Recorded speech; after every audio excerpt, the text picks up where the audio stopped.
Aujourd'hui, ces mystères sont encore inexpliqués.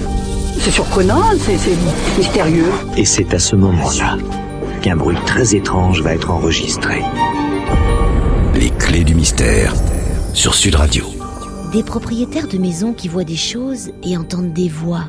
Des bruits de craie qui grincent contre un tableau, sauf que il n'y a ni tableau, ni craie. Des gémissements, des taches qui apparaissent sur les murs, présence fantomatique. Bref, des habitations trop habitées. Qui sont donc ces êtres surnaturels qui manifestent des symptômes de vie après la mort ? Qui sont ces occupants légitimes à voir et entendre ce que les prédécesseurs n'entendaient pas ? Cet après-midi encore, l'étrange côtoie le fascinant. Bonjour Evelynion. Bonjour Emmanuel. Alors l'action va se situer dans l'Hérault, mais pour vous, tout commence en fait dans les couloirs de l'université de Toulouse de Mirail. Oui, et c'est un grand dossier que nous ouvrons aujourd'hui. Oui. Vous savez, Emmanuel, on ne le répète jamais assez, les phénomènes paranormaux sont rares. Il n'y en a pas à tous les coins de rue, il ne s'en produit pas toutes les semaines. Et ils sont d'autant plus rares qu'ils sont plus intenses. Donc tout parapsychologue, comme moi, rêve d'avoir dans sa carrière une ou deux grandes voyantes, j'ai eu cette chance, un ou deux grands guérisseurs, j'ai eu cette chance aussi, et une maison hantée. Et vous avez eu cette chance. J'ai eu cette chance. En 1988, l'équipe du laboratoire de parapsychologie de Toulouse a étudié un vrai cas, un solide cas de maison hantée. Oui. Bon, évidemment, ce n'est pas aussi spectaculaire qu'Arcachon ou que Rosenheim, dont nous avons déjà parlé. Mais c'est quand même un beau cas, et avant tout, c'est le nôtre. Oui, c'est ça. Et comme vous le disiez tout à l'heure, cela a commencé dans les couloirs de l'université, le 29 janvier 1988, vers 11h du matin. Okay.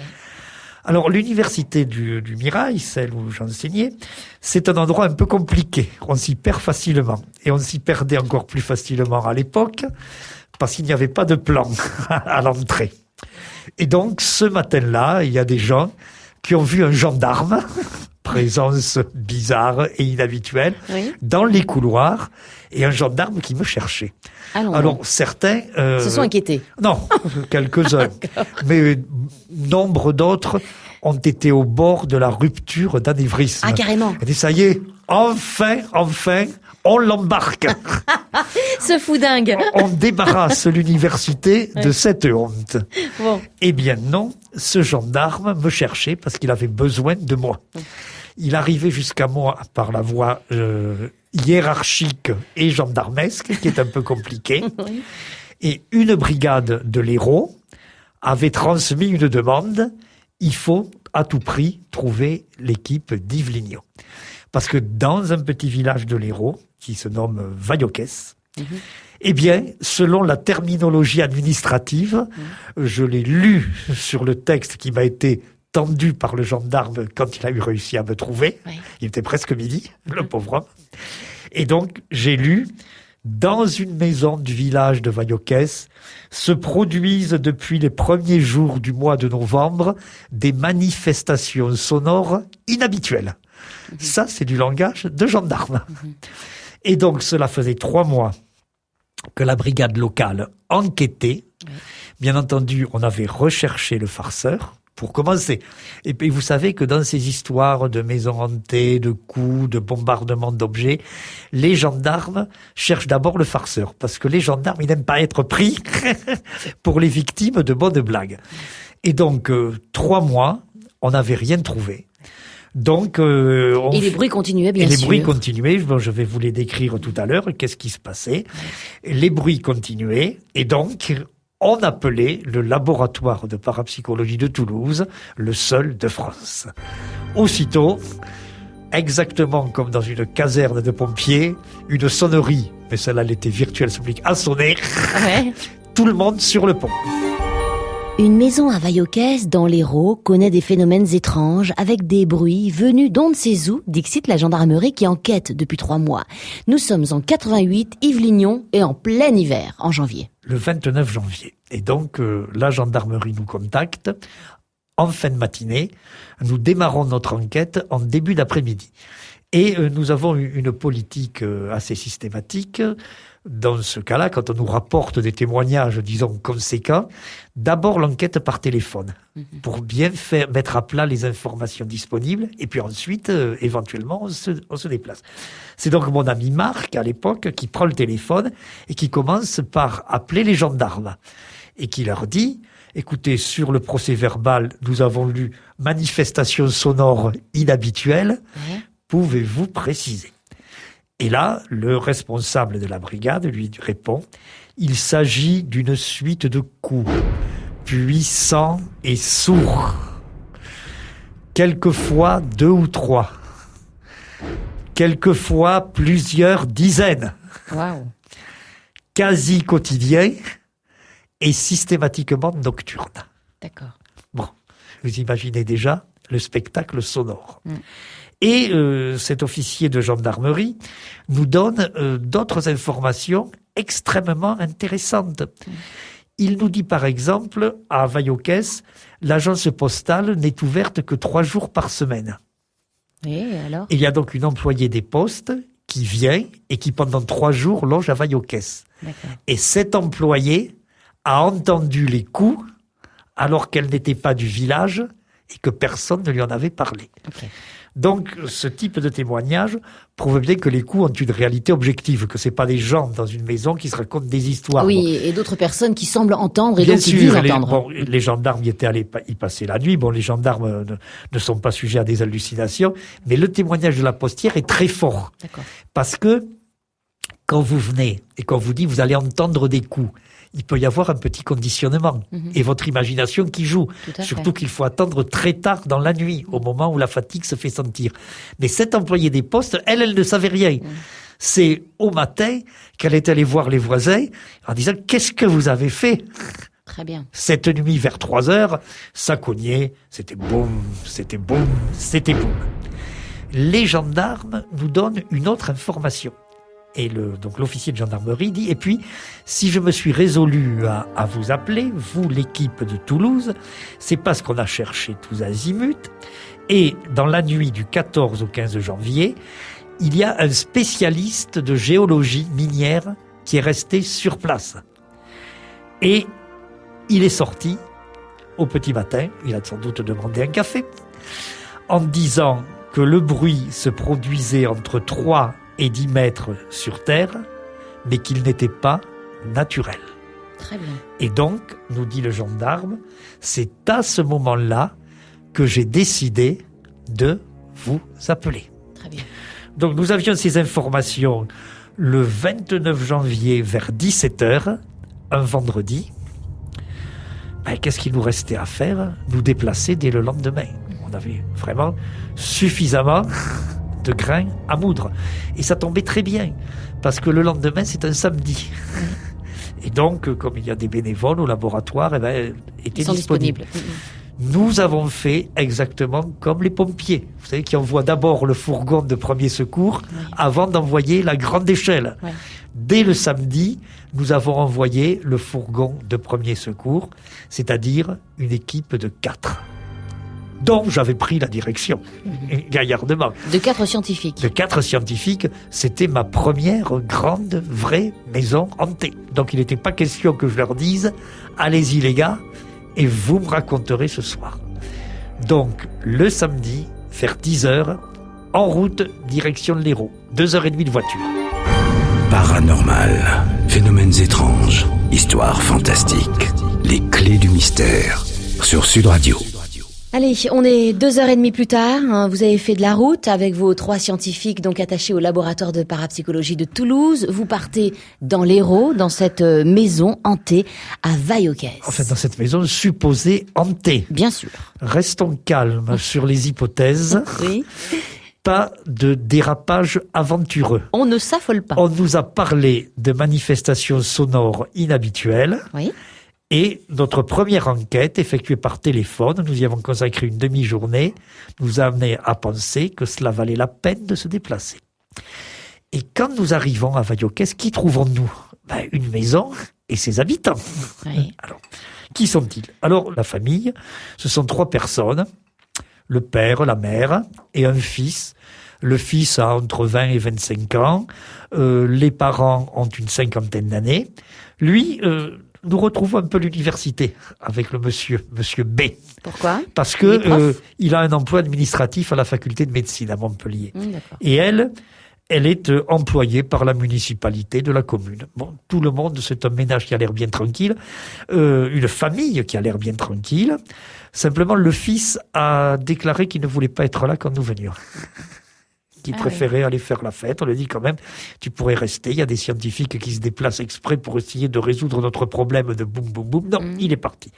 Donc nous ne rencontrons que les parents. Et ce que nous notons, c'est que ce sont des personnes qui sont des catholiques pratiquantes, très pratiquantes. Pas des mystiques délirants, mais des gens qui ont vraiment la foi. Une foi solide et bien ancrée dans leur cœur. Bon. Donc on fait connaissance. La maison, c'est un pavillon de briques et de tuiles qui a été construit, comme souvent dans les villages, en aménageant une ancienne remise à vin.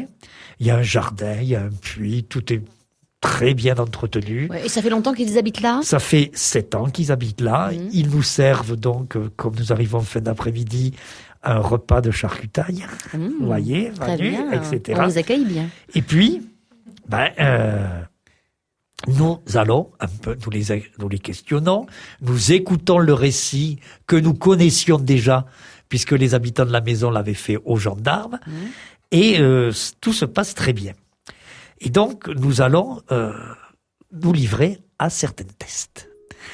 Et nous avons apporté avec nous un appareil qui s'appelle le dé électronique, et dont j'ai parlé un jour quand nous avons évoqué le dossier de Jean-Pierre Girard. Voilà, c'est-à-dire disons que si des personnes sont en état de médiumnité temporaire, eh bien, avec cet appareil, nous pourrions le voir. Alors, nous avons l'intention donc de nous servir du dé électronique, mais d'abord, on a un certain nombre de vérifications à faire.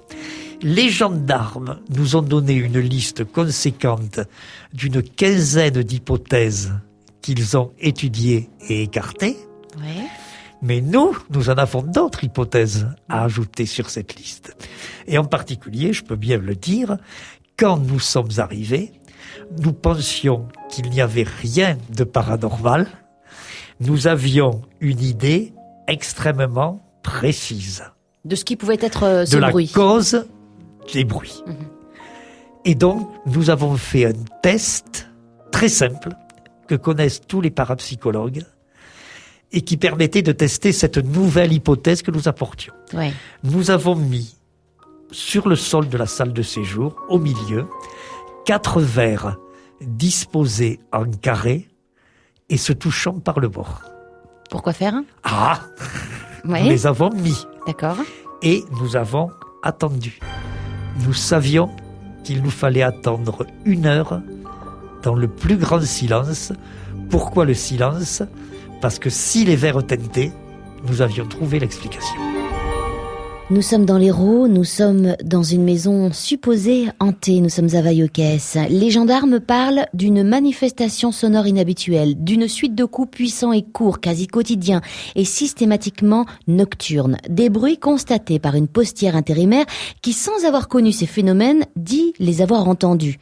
Il y a également ces géologues qui ont été dépêchés, réquisitionnés par les gendarmes, qui parlent, eux, de bruits pas naturels. Vous partez, vous, Yves Lignon et votre équipe, vous partez donc à 4 à Vaillocès, vous êtes bien accueillis par cette famille qui compte 3 personnes, un couple et un enfant que vous ne voyez pas d'ailleurs.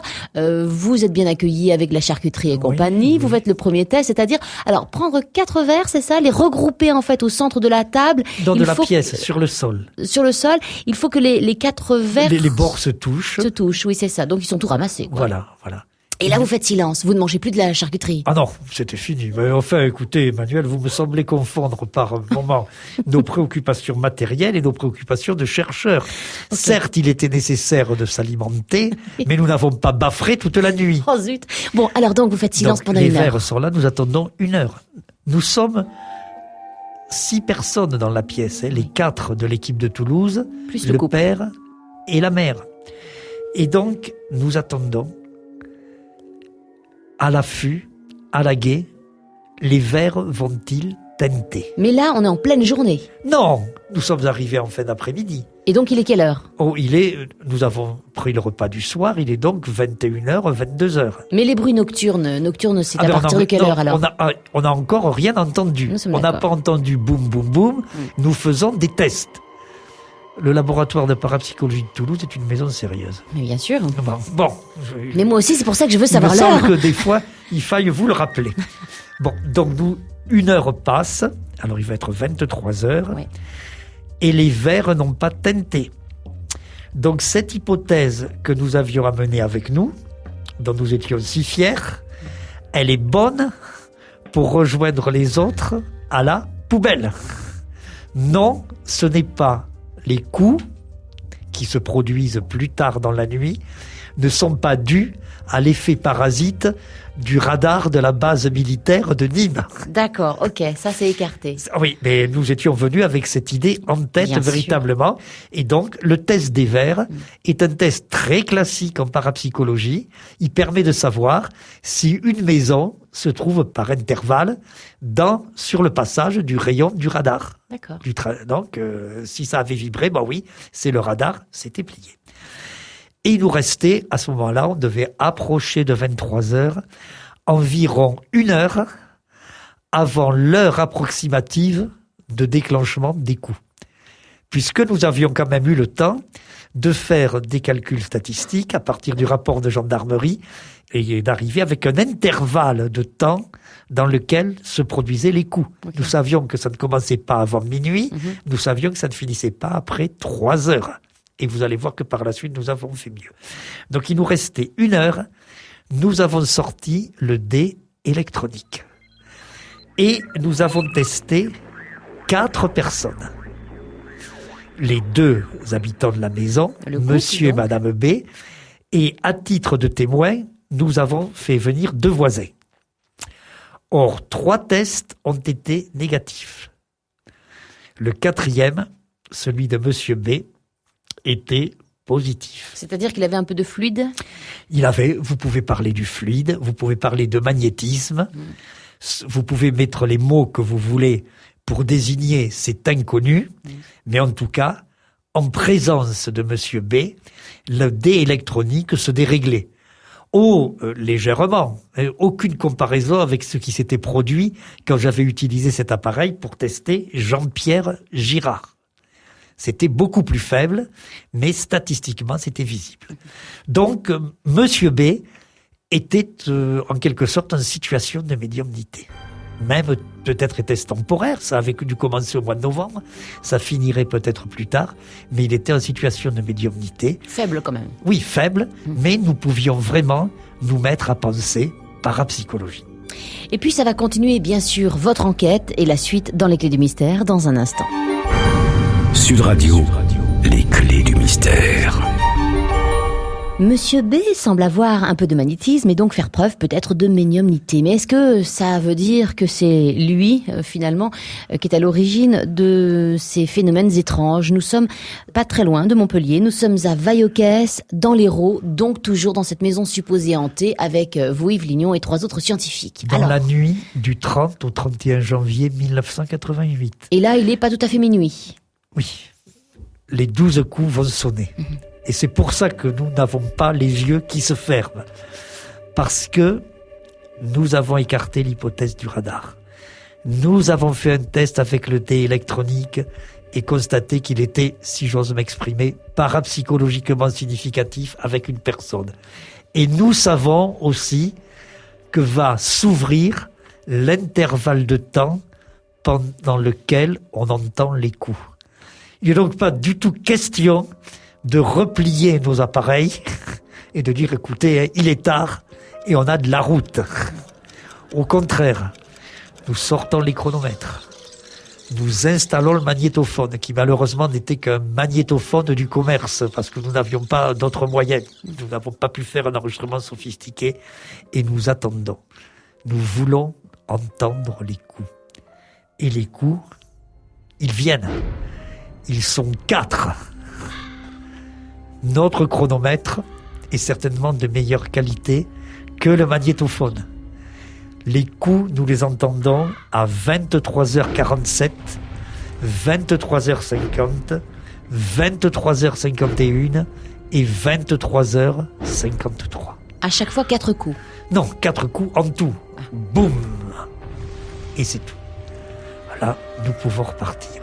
Nous replions tout et dès le lundi, nous faisons analyser la bande magnétique par des acousticiens qui nous disent que ce sont des coups sourds, de fréquence extrêmement basse. Et c'est tout ce qu'on peut dire. Oui. Nous, ce que nous savons, qui étions présents, qui les avons entendus, c'est que toute la maison a vibré 4 fois.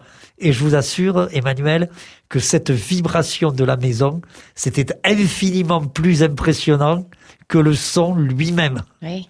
Parce qu'on avait l'impression qu'un géant avec une masse s'acharnait. Ouais. Et il ne s'agissait pas de tremblement de terre, les géologues avaient dit que c'était Ben prénaturel. oui, donc les hypothèses géologiques Oui. étaient écartées.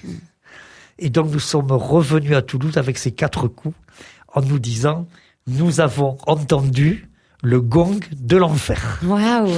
Mais de toute façon, c'était bien joli. Oui. Nous avions déjà une moisson de résultats, mais ça ne suffisait pas. Évidemment. Nous avions des présomptions, nous avions des pistes, mais nous ne pouvions pas dire que nous avions trouvé, que ce soit au sens parapsychologique ou même au sens explication rationnelle.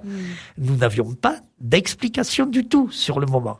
Et donc, nous avons prévu de revenir. Sauf que, il avait bien fallu que je dise à Monsieur B que le test le concernant, le test avec le dé électronique donnait des résultats. Et Monsieur B, en toute bonne foi, ne m'a pas compris. Il m'a répondu, mais vous dites que je suis fou. Oh. J'ai dit, mais je ne dis pas que vous Mais êtes bien fou. sûr, oui.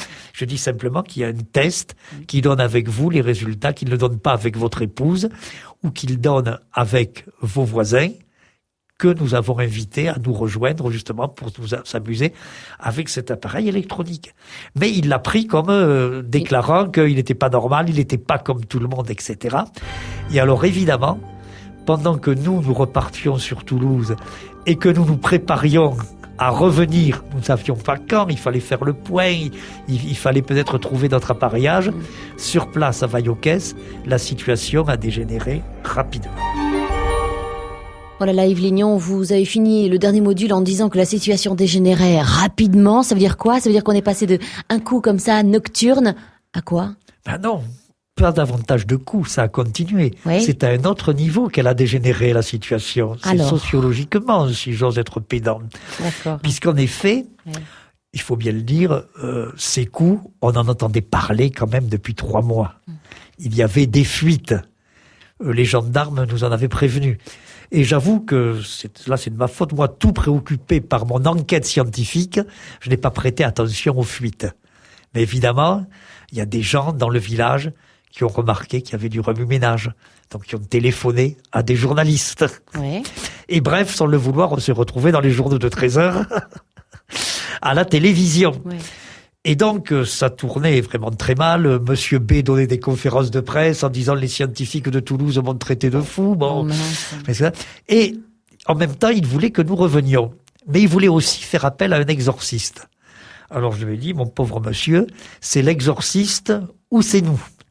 Les torchons ou les serviettes? L'un ou l'autre. Bon, ben il a dit, vous avez une tête de torchon, je préfère les torchons. Donc, à Toulouse, branle-bas de combat, alerte rouge, Ouais. tout le monde sur le pont, et nous avons passé la nuit complète à Vaillocès, du 10 au 11 février, et là nous n'étions pas 4, nous étions 23. Oh purée. 23 scientifiques, j'en avais recruté de partout, à Toulouse, à Montpellier, à Nîmes. 23 scientifiques, 23 chacun spécialiste d'une hypothèse. Parce que nous avions ajouté des hypothèses. Nous nous étions intéressés à la construction de la maison, aux champs magnétiques engendrés par les installations électriques, aussi bien dans la maison qu'à l'extérieur. Bref, nous étions 23. Pour tout dire, on était un peu serrés. Oui. D'autant plus que pour faire taire, pour essayer de maîtriser le côté média, j'avais fait venir une seule équipe de télé, un ami, Jean-Yves Casga, qui avait l'exclusivité. Et il y avait en plus les gendarmes. La maison était cernée par les forces de l'ordre, au cas où il y aurait eu des farceurs. Vous imaginez? Et donc, pendant cette nuit, nous avons testé les 23 hypothèses. Nous avons repris certaines de celles qui avaient déjà été étudiées. Nous les avons écartées. Nous avons écarté les nouvelles hypothèses. Et donc, au petit matin, vers 5 heures, alors que nous avions tout juste entendu un faible coup, mais on l'avait très bien entendu, on pouvait vraiment penser à la parapsychologie. Oui. Et je me suis entretenu en tête-à-tête avec Monsieur B. Et là, je lui ai dit, écoutez, je lui ai raconté l'histoire de Rosenheim. Je lui ai raconté l'histoire d'Arcachon. Je lui ai dit, voyez, à chaque fois, il y avait quelqu'un qui avait un petit problème. Vous, c'est délicat de dire les ça. coups ont commencé au mois de novembre. Oui. Qu'est-ce qui s'est passé? Est-ce que vous n'avez pas un souci? D'accord. Depuis le mois de novembre. Depuis le début du mois de novembre.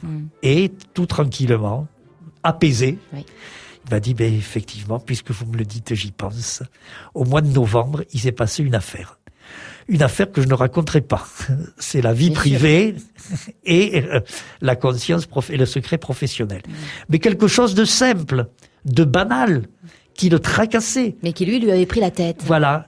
Et du jour où il avait eu conscience que ça le tracassait, les coups avaient commencé de se faire entendre. Immédiatement. On a bien reconstitué, lui et moi. Nous avons discuté 1h30. Et il m'a dit oui. Vers 5 heures, en buvant un café, je lui ai dit, mais bon Dieu, quelle histoire! Dans quelle histoire te trouves-tu? Et encore une fois, ça n'était rien d'extraordinaire, rien de méchant, mais disons le mot ennuyeux. Oui. Ennuyeux pour lui particulièrement. Et je me suis dit ça en prenant mon café. La nuit suivante, les coups ont commencé. Bon, on s'est bien expliqué. Et je lui ai dit, écoutez, nous repartons. Il était 6 heures du matin. J'avais un cours à faire à Toulouse à 9 heures. Oui. Heureusement qu'on avait fini comme ça. Donc nous repartons. Et si jamais d'autres coups se produisent, vous me rappellerez. Oui. Et nous ne sommes jamais revenus. C'est pour ça que je crois pouvoir dire que dans cette affaire de Vaillocès, notre équipe de Toulouse a bien réalisé un exorcisme, mais un exorcisme scientifique. Voire magnétique. Oh, si vous voulez. Si vous voulez. Les clés du mystère reprennent demain, bien sûr, à partir de 13h30. On vous souhaite de passer une belle après-midi, en vous rappelant bien sûr que l'émission est podcastable sur le site internet sudradio.fr. À demain, bye bye. 13h30, 14h30. Les clés du mystère sur Sud Radio.